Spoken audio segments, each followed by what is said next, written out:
तो गाइस मैं हूं अंकित और आप देख रहे हैं रेसलिंग फैंस नेटवर्क एंड इस क्विक वीडियो में हम लोग अब तो एक ट्रेडिशन बन गया भाई कि रात में एक छोटी वीडियो हम लोग डालते हैं बिकॉज डब्ल्यूडब्ल्यू के पास कंटेंट की बहुत कमी है, हमारे पास भी है।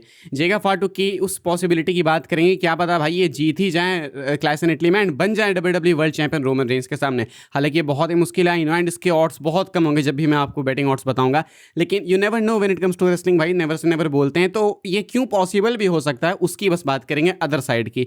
तो देखो पहली बात कि रोमन रेंस विलिंगली चाहते भी थे कि वो जेका फाटू को ओवर करे, नहीं तो जे उसो को। आपको शायद रेसलमेनिया के टाइम पे याद होगा मैंने रिपोर्ट्स बताई थी कि रोमन रेंस चाहते थे कोडी का अगेंस्ट मैच हो एंड वो जीते उस मैच को। डब्ल्यूडब्ल्यू ये करना नहीं चाहती थी, इसलिए कोडी अलग डायरेक्शन में गए एंड इसके अलावा रोमन रेंस के लिए एक दो नेम्स और पिच थे, लाइक रोमन वर्सेज ओबा हो सकता था, चाहे रोमन वर्सेज ब्रेकर हो सकता था।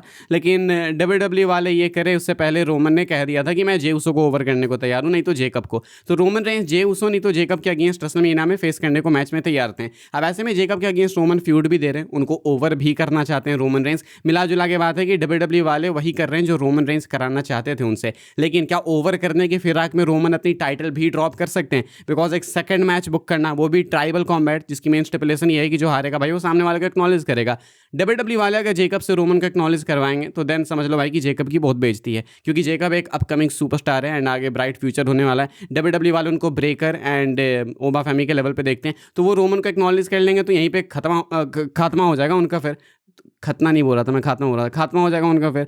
तो ऐसे में दिक्कत आ जाएगी जेका फाटू के कैरेक्टर पर एंड उनके फ्यूचर में। तो क्या पता रोमन रेंस इसी चीज़ को सेव करने के लिए जेका फाटू के अगेंस्ट टाइटल ड्रॉप कर भी दें। एक और चीज़ है जो कि डब्ल्यूडब्ल्यू से अचीव कर लेगी, वो ये कि सिर्फ टाइटल, मेजर टाइटल चेंजेस जो हैं वो समरस्लैम एंड रेसलमेनिया में ही आजकल होते हैं। रेयरली कभी हो गया, वो तो ड्रू मैकिंटायर स्मैकडाउन में जीत गए थे कोडी को रोमन से सेव करने के लिए, वरना तो टाइटल ऐसे मेजर टाइटल चेंज होती नहीं रेसलमेनिया एंड समरस्लैम के अलावा। तो क्या पता उस चीज़ को भी ब्रेक करने के लिए एक बीच में शॉकिंग टाइटल चेंज हो जाए। लेकिन वही बात है कि रोमन की टाइटल चेंज होगी तो देन मोमेंटम ब्रेक हो जाएगा एंड क्या पता डब्ल्यूडब्ल्यू वाले वापस से उस अनइंटरेस्टिंग पीरियड में चले जाएं। रोमन के चैंपियन होने के बावजूद भी कुछ बहुत मजा नहीं आ रहा है, अब उनसे टाइटल ले ली जाए तो सोचो फिर क्या हो जाएगा। तो इसलिए चांसेस तो डेफिनेटली काफ़ी कम है जेकब फाटू के जीतने के, but then again never say never. तो अगर कोई पॉसिबिलिटी है कि जेकब जीतेंगे तो यही एक दो सिनेरियो में, इससे ज़्यादा कुछ नहीं है। मानता हूँ कि यंग टैलेंट है, लेकिन क्या ये सही टाइम है कि जेकब को टाइटल देनी चाहिए? आप लोग क्या फील करते हैं कॉमेंट करके बताना। बाकी तो मैं आपसे कल मिलूंगा अपडेट्स के साथ में, तब तक के लिए goodbye, thanks for watching.